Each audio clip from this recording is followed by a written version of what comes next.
할렐루야. 네.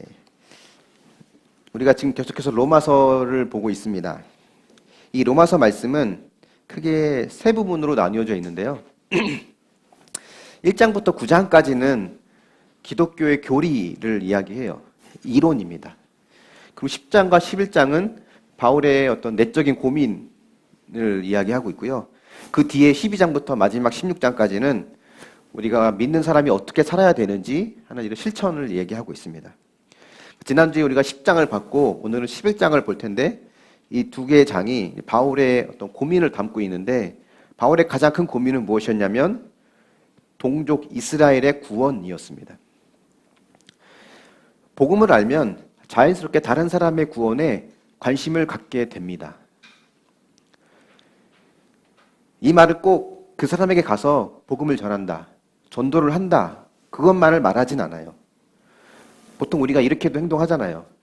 적어도 내 실수와 내 부족함 때문에 저 사람들이 교회를 흉보거나 복음을 거부하지 않을까 하는 그런 마음을 또 우리가 갖죠. 안 믿는 남편 한번 교회 데리고 오려면 몇 달을 기분 맞춰줘야 되고 또 아양을 떨어야 됩니다. 또 누구 한번 전도하려면 얼마나 그 사람에게 말조심부터 행동 하나하나까지 조심해야 되는지 몰라요. 조금 더 열정적인 사람은 이제 적극적으로 복음을 전하기도 하고 뭐 해외 선교사라든지 어떤 미전도 종족을 위해서 기도하고 또 그런 사역에 동참하기도 합니다. 그러니까 정도의 차이는 있지만 다 누구나 다른 사람의 구원에 이런 모양 저런 모양으로 관심을 갖게 돼요. 그러니까 우리가 어디 맛있는 맛집이 있다거나 어디 침 잘 노는 용한 한의원만 있어도 누군가가 뭘 물어보면 입에 침이 트도록 소개하거든요. 그러니까 우리가 구원을 알고 하나님의 은혜를 경험했다면 그들에게 구원에 조금이라도 우리가 관심을 갖게 됩니다. 만약에 거기에 대한 마음이 단 1%, 0.1%도 없다면 내 마음이 병들어 있든지 아니면 내가 아직 구원을 모르든지 스스로를 점검해 봐야 돼요. 바울의 마음속에는 늘 이런 동족 유대인들을 향한 마음이 있었습니다. 이거를 소위 거룩한 부담이라고 하는데요. 이방인들은 바울 자신이 전한 복음으로 많이 죽게 돌아왔는데 정작 내 가족이라고 하는 동족 유대인들은 계속 복음을 거부하고 있는 걸 봤을 때 바울이 마음이 편치 않았을 거예요. 오늘날에도 이런 거룩한 부담을 가지고 있는 사람들이 많이 있습니다. 뭐 비유를 들면 마치 저 북한에 있는 북한 동포들을 향해서 특별한 마음을 가지고 있는 사람들도 있죠. 1907년도에 평양에서 대부흥 운동이 있었습니다. 한반도에 있었던 큰 부흥은 이 북녘땅부터 시작이 됐는데요. 그 당시 평양을 중심으로 이제 사역을 했던 선교사님들이 각 자기 나라 본국에 보낸 선교 편지들을 보면 2000년 전 예루살렘에서 베드로가 설교하면 3,000명, 5,000명씩 회심하고 돌아왔던 이 놀라운 폭발적인 이런 부흥이 이 평양에서 또 원산에서 각각 북한 곳곳에서 막 일어났다는 거예요. 제2의 예루살렘이라고 할 만큼 사도행전 2장에 나와 있던 놀라운 그런 역사가 똑같이 재현이 되고 있었습니다. 그것이 이제 전국적으로 이제 번져 나가게 돼서 오늘날 한국 기독교의 뿌리는 과거 100여 년 전 평양을 중심으로 했던 그 북녘 땅의 놀라운 부흥으로부터 시작됐다 해도 과언이 아닙니다. 근데 지금은 어떤가를 보면 복음의 원산지라고 말할 수 있는 제2의 예루살렘이라고 들었던 평양은 수많은 우상들로 가득 차 있고 교회는 핍박을 받고 복음은 완전 차단되어진 것처럼 보여집니다. 그걸 봤을 때 우리 남쪽에 있는 사람들은 저들로 인해서 우리가 복음을 알게 되었는데 지금 처음 우리에게 복음을 전해줬던 저들은 저렇게 우상이 가득한 도시에서 복음을 듣지 못하고 죽어가는 걸 볼 때 빚진 마음이 있고 그들 향한 특별한 마음이 생기게 되죠. 그런 사람들이 또 특별히 있습니다. 북한뿐만이 아니라 각자 그 마음속에 주시는 거룩한 부담이 다 있어요. 그 대상이 사랑하는 내 남편을 비롯한 가족일 수도 있고 내가 자주 보는 이웃이나 동료가 될 수도 있습니다. 크게는 어떤 다른 민족이 될 수도 있죠. 그 대상이 누구든지 간에 하나님은 택한 자들에게 마음속 거룩한 부담을 주셔서 그들로 하여금 기도하게 하시고 포기하지 않게 하십니다. 그러니까 이 거룩한 부담, 바울에게 있는 이 거룩한 부담이 오늘 우리에게 하나님이 어떤 마음을 알게 하는지 오늘 이 부분을 좀 보려고 하는데요. 첫 번째로 우리가 알아야 할 것 중에 하나는 뭐냐면 하나님은 결코 포기하지 않으신다는 거예요. 1절 말씀 같이 한번 읽어보겠습니다. 11장 1절입니다. 시작. 그러므로 내가 말하노니 하나님이 자기 백성을 버리셨느냐? 그럴 수 없느니라. 나도 이스라엘이니요 아브라함의 씨에서 난 자요 베냐민 지파라. 바울이 이스라엘을 향해서 이 거룩한 부담을 가지고 있다는 말은 이스라엘이 지금 복음을 완강히 거부하고 있다는 것을 뜻합니다. 복음을 잘 받아들이면 이 부담을 가질 이유가 없죠. 우리도 마찬가지입니다. 안 믿는 가족이나 이웃, 동료들을 향한 부담이 있다는 것은 그들이 금방 믿을 것 같지 않기 때문에 오는 거예요. 지난주에 제 얘기를 잠깐 말씀드린 것처럼 저도 부모님의 구원을 위해서 5년, 10년 기도했지만 기도하면 할수록 더 마음이 다치고 멀어지는 것 같으니까 제 마음속에 기도해도 소용없구나 라는 결론을 내리고 기도하기를 멈췄던 적이 있었거든요. 바울이 볼 때도 지금 이스라엘의 상황은 갈수록 점점 더 악화되어지는 것처럼 보였을 겁니다. 그들이 하나님께 곧 돌아올 것처럼 보였다면 그건 부담이 아니라 기대가 되겠죠. 전혀 그렇지 않은 거예요.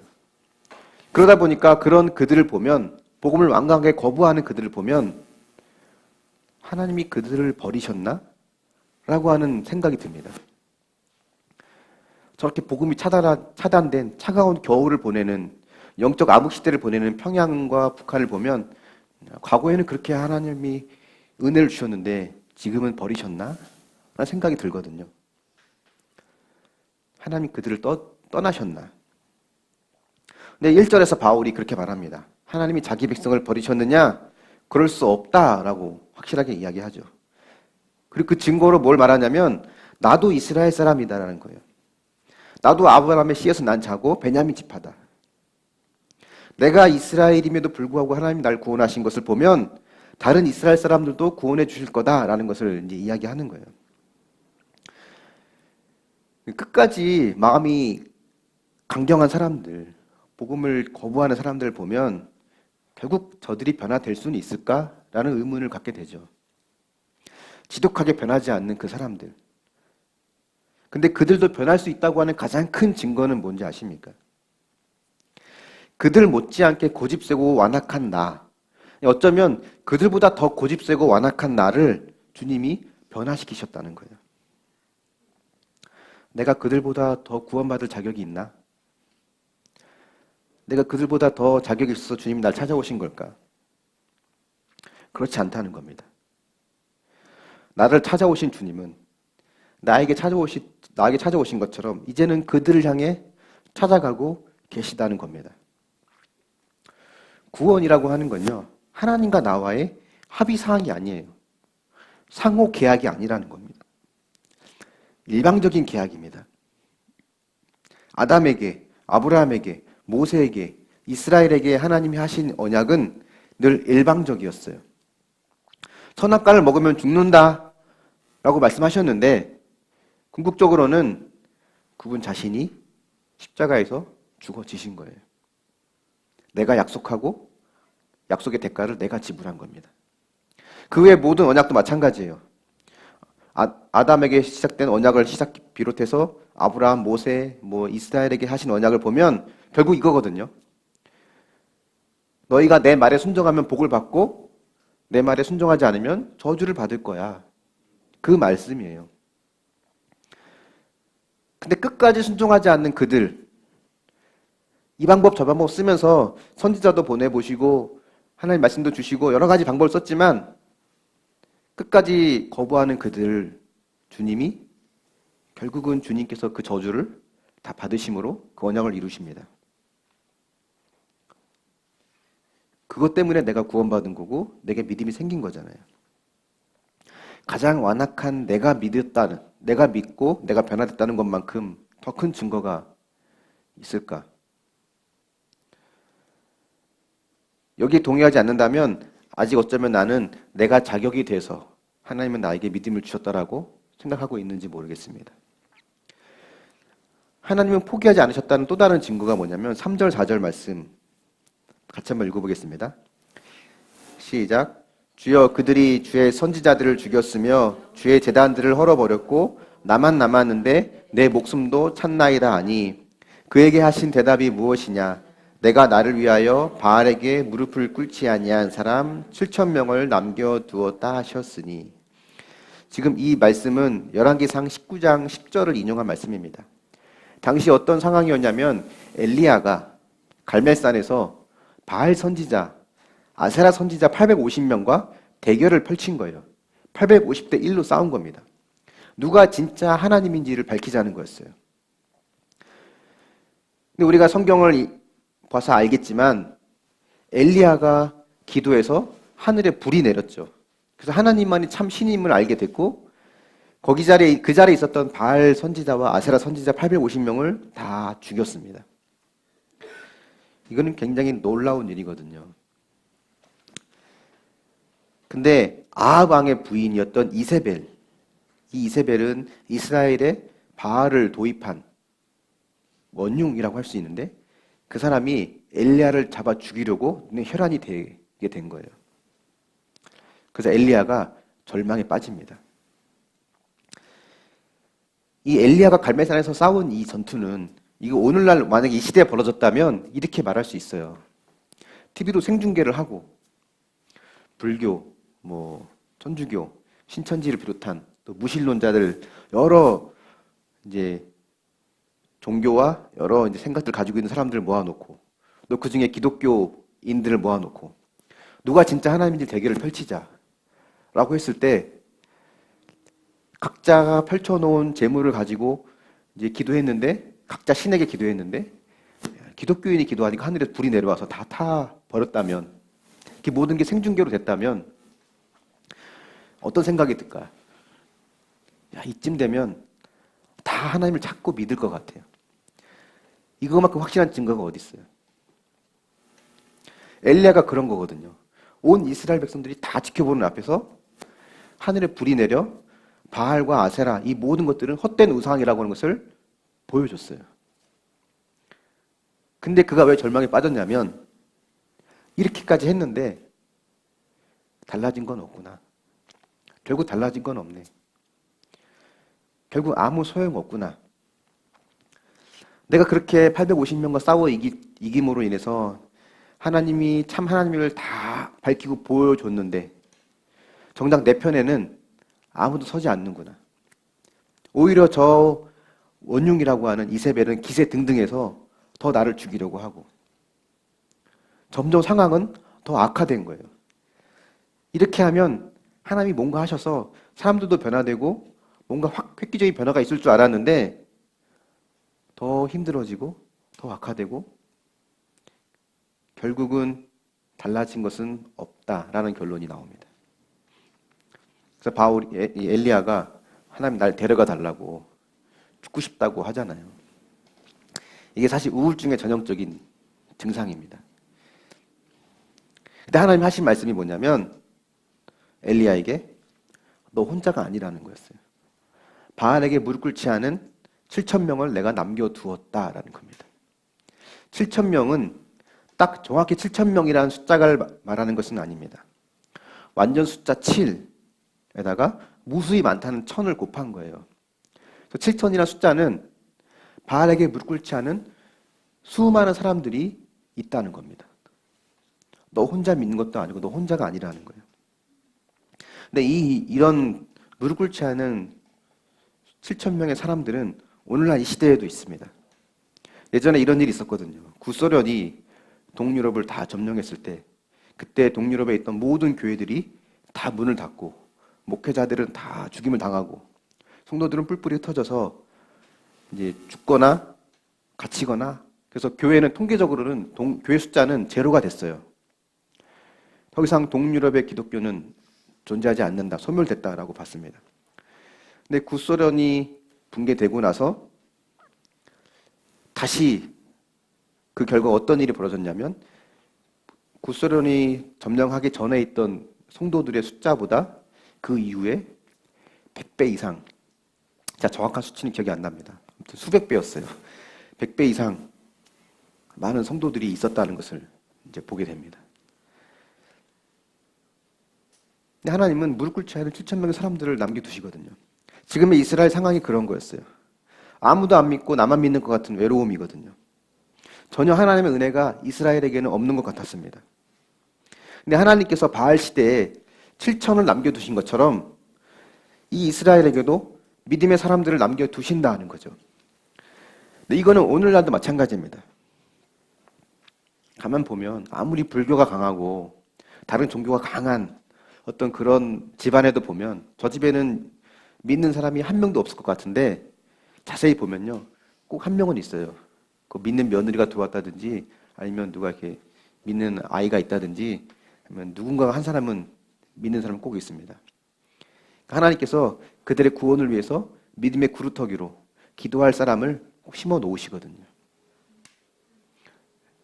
반대도 있습니다. 목사님 집안이고 장로님 집안인데 다 믿는 것 같은데 꼭 안 믿고 속썩이는 한 인간이 있거든요. 그 한 사람을 위해서 하나님 꼭 기도하게 하시고 모두가 수고하게 하십니다. 그러니까 하나님은 만든 적든 남겨둔 믿음의 구루터기들이 있다는 겁니다. 우리가 볼 때 지독하게 믿지 않는 내 속에 거룩한 부담을 주는 그 사람들, 내 마음속에 포기하고 싶지만 포기할 수 없게 만드는 그들을 보면 지금은 하나님의 은혜가 하나도 없는 것처럼 보이지만 바알에게 무릎 꿇지 않은 7천 명을 남겨두신 것처럼 그들 마음속에 하나님을 알만한 믿음의 씨앗을 하나님은 남겨두신 은혜가 있다는 겁니다. 하나님은 절대 포기하지 않으세요. 문제는 내가 포기하는 거죠. 하나님은 포기하지 않으시는데 엘리야가 그랬던 것처럼 소용없구나, 결국 달라지는 것은 없구나라는 마음으로 내가 포기하는 게 문제입니다. 그래서 우리가 이걸 알아야 돼요. 하나님은 절대 포기하지 않으신다는 것. 한번 여러분 적용해 보십시오. 가족의 구원 혹은 다른 사람의 구원을 위해서 기도하다가 가망이 없어 보여 절망한 적은 없습니까? 나 역시도 자격 없고 가망 없는 자였다는 것을 인정하십니까? 7천 명을 남겨두신 것처럼 남겨두시는 은혜가 그들 안에 있다는 것을 믿습니까? 두 번째로 우리가 알아야 될 것 중에 하나는 뭐냐면요, 하나님의 때에 하나님의 방법으로 구원하신다는 겁니다.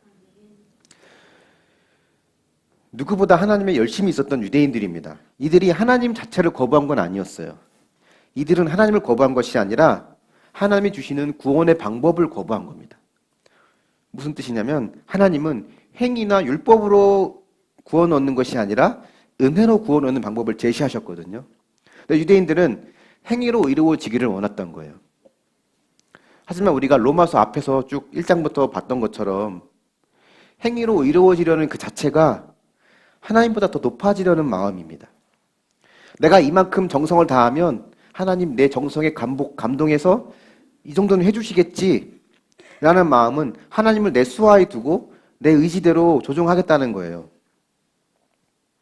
하나님은 그런 교만한 그들을 향해서 어떤 벌을 내리셨냐면 그냥 그 상태로 내버려 두셨습니다. 행위로 이루어지려는 결과는 그냥 완악한 상태, 교만한 상태로 그냥 버려지는 거예요. 그렇게 교만한 상태로 완악해진 이스라엘을 하나님은 어떤 방법으로 구원하실까? 이 11절에 보면 그 이야기가 나옵니다. 같이 한번 보겠습니다. 11절 시작. 그러므로 내가 말하노니 그들이 넘어지기까지 실족하였느냐? 그럴 수 없느니라. 그들이 넘어짐으로 구원이 이방인에게 이르러 이스라엘로 시기나게 함이니라. 이스라엘이 거부한 이 구원의 복음, 이 풍성한 구원의 은혜가 이방인들에게 전해져서 이방인들이 그걸 경험하게 돼요. 유대인들에게 이방인은 사람 취급도 하지 않는 존재였습니다. 그들과는 말도 섞지 않았고 또 그들이 있는 땅은 밟지도 않았어요. 삥 돌아갈지언정 거기를 지나가지도 않았습니다. 그러니까 그들 입장에서 보면 하나님께 특별히 선택받은 특별한 우리 민족이 하나님의 은혜에 저버림을 당하고 우리가 평소에 무시했던 저 사람 같지 않았던 저 이방인들은 하나님의 택함을 받아 하나님의 큰 구원의 은혜를 경험하고 있다는 것은 이스라엘에게는 매우 자존심 상하는 일입니다. 11절에 바울이 구원이 이방인에게 이르러서 이스라엘로 시기가 나게 한다라고 말을 하는 거예요. 하나님은 이 방법을 통해 이스라엘을 구원에 이르게 한다라고 말씀하십니다. 대다수의 유대인들이 복음을 거부한 결과 대다수의 이방인들이 복음을 받아들이게 되고 이제는 그 복음을 받아들인 대부분의 이방인들 때문에 유대인들이 믿을 수 있게 된다는 것이 하나님의 방법이에요. 사도행전 6장 1절 7절에 보면 1절부터 7절에 있는 내용을 보면 이와 비슷한 일이 벌어집니다. 초대교회가 가난한 사람들을 구제하기 위해서 집사들을 세우잖아요. 7집사를 세웁니다. 그 7집사를 세우니까 많은 유대인들과 제사장들이 예수님을 믿게 돼요. 사도행전 6장에 보면 마지막에 이렇게 7절에 이제 나오거든요. 허다한 제사장의 무리도 이 도에 복종하니라 라고 말을 해요. 원래 제사장들은 사람들이 가지고 온 11조와 헌물로 이제 사역을 하고 생활을 했습니다. 사람들이 재물을 가지고 오면 그걸 불에 태우면서 제사를 인도하기도 했지만 또 그걸 가지고 가난한 자들을 돕기도 했어요. 이게 제사장의 역할이었거든요. 근데 자기들은 그 일을 하지 못했는데 기독교 공동체가 성령의 능력으로 자기의 소유를 아끼지 않고 가난한 사람들에게 나누어 주는 걸 보고 그들 안에 좋은 시기심이 일어나서 자기 잘못을 깨닫고 복음의 귀를 기울이게 된 겁니다. 이게 사도행전에 나와 있던 이야기인데 이걸 통해서 하나님은 이방인들이 구원 얻고 유대인들이 나중에 그걸로 인해서 또 구원 얻게 하는 그 방법을 택하신다는 거예요. 시기심이라고 하면 대부분 나쁘게 생각을 하죠. 나쁜 의미로 생각합니다. 존 스토트라는 목사님이 이걸 이렇게 정리를 했어요. 시기심은 다른 사람이 소유한 어떤 것을 자신도 갖고 싶은 욕망이다. 그것이 좋은지 나쁜지는 욕망하는 대상이 무엇이고 그것을 소유할 권리가 우리에게 있는지의 여부에 달려 있다. 만일 그것이 악한 것이거나 다른 사람에게 속해 있어서 가질 권리가 없다면 그 시기심은 죄가 된다. 하지만 그것이 선하고 하나님이 모든 사람에게 누리도록 허락하신 복이라면 그것을 탐내고 나아가 그것을 가진 사람들을 시기하는 것은 가치 있고 아름다운 일이다라는 거예요. 세례 요한 이후로 천국은 침노하는 자의 것이다 라고 하거든요. 침노는 쳐들어가면서 뺏는 거잖아요. 천국은 모든 사람에게 열려 있습니다. 하나님이 구원을 주시면 좋고 말면 할 수 없고가 아니라 사모하는 마음으로 하나님을 향해서 침노하는 자에게 하나님을 기쁘게 내어주시는 거거든요. 이것이 이스라엘을 구원하시는 하나님의 방법이었습니다. 근데 바울 시대에는 이 시기심을 통해 구원하는 숫자가 소수에 불과했어요. 하지만 하나님은 언젠가는 이 방법을 통해 궁극적으로 대다수의 유대인들을 돌아오게 할 거다라고 바울은 이야기합니다. 그러니까 하나님은 유대인도 이방인도 모두 구원하기를 원하시는 겁니다. 이 유대인의 구원과 이스라엘의 구원을 바울은 이 접붙임의 원리로 설명하거든요. 17절 말씀 같이 한번 읽어보겠습니다. 시작. 또 한 가지가 얼마가 꺾이었는데 돌 감람나무인 내가 그들 중에 접붙임이 되어 참 감람나무 뿌리의 진액을 함께 받는 자가 되었은즉 그 가지들을 향하여 자랑하지 말라. 자랑하지 말할지라도 내가 뿌리를 보존하는 것이 아니요 뿌리가 너를 보존하는 것이다. 이 농사를 짓는 원의학적인 측면에서 봤을 때 접붙임이라는 것이 있습니다. 자, 그림을 하나 보여드릴게요. 역시 이 그림을 보시면 원 가지가 있고 이제 또 다른 잘려진 가지가 있죠. 이 가지를 이제 서로 이렇게 붙이는 거예요. 이걸 통해서 이제 이 붙여진 가지에서도 열매가 맺힐 수 있게끔 합니다. 이건 뭐 특별히 어떤 같은 종이든지 뭐 이런 게 가능하겠죠. 저도 잘 모르겠지만 농사를 해보지 않아서. 그래서 예를 들면 이거는 뭐 청포도인데 이거는 뭐 다른 종류의 포도라면 열매를 맺게 하기 위해서 연결해서 이 나무에 있는 원액을 받게 해서 열매를 맺히게 하는 겁니다. 이게 실제 농사에 있는 법인데 이걸로 이제 설명을 하는 거예요. 여기서 보면 바울은 참 감람나무가 원나무고 돌 감람나무가 이제 붙여진 가지라고 이야기하는데 이 돌 감람나무는 생명을 열매를 맺기 위해서는 원나무로부터 이 뿌리로부터 진액과 원의 영양분을 받아야 합니다. 그래서 이 참 감람나무는 이스라엘을 말하고 이 붙여져 있는 돌 감람나무는 이방인들을 말하는 거예요. 그래서 참 감람나무, 원 이스라엘의 뿌리의 진액을 받아야 열매를 맺을 수 있다는 건데 이 뿌리의 진액은 뭘 말하냐면 믿음으로 이루어진다고 하는 이 생명의 복음을 말합니다. 이스라엘의 조상이었던 아브라함을 비롯해서 소수의 이스라엘 사람들만 믿어왔던 이 생명의 복음. 이것이 원 나무로부터 이방인들에게 그 가지로 접붙임이 된 거예요. 그래서 이방인들에게 하는 말은 뭐냐면 너희들이 열매를 맺고 구원에 이른 것은 원 가지가 없었다면 불가능했던 거기 때문에 믿지 않는 그들을 향해서 무시하거나 판단하지 말라는 겁니다.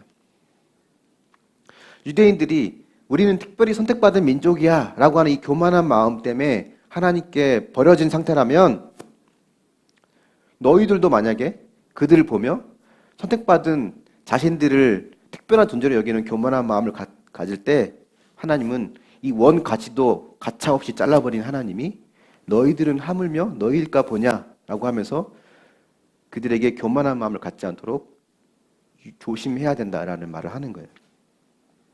왜냐하면 그들도 너희와 같이 하나님의 때에 하나님의 방법으로 구원을 받을 것이기 때문입니다. 바울은 자신 있게 말을 하는데요. 25절부터 27절 말씀 같이 한번 읽어보겠습니다. 시작. 형제들아 너희가 스스로 지혜 있다 하면서 이 신비를 너희가 모르기를 내가 원하지 아니하노니 이 신비는 이방인의 충만한 수가 들어오기까지 이스라엘의 덜어는 우둔하게 된 것이라. 그리하여 온 이스라엘이 구원을 받으리라.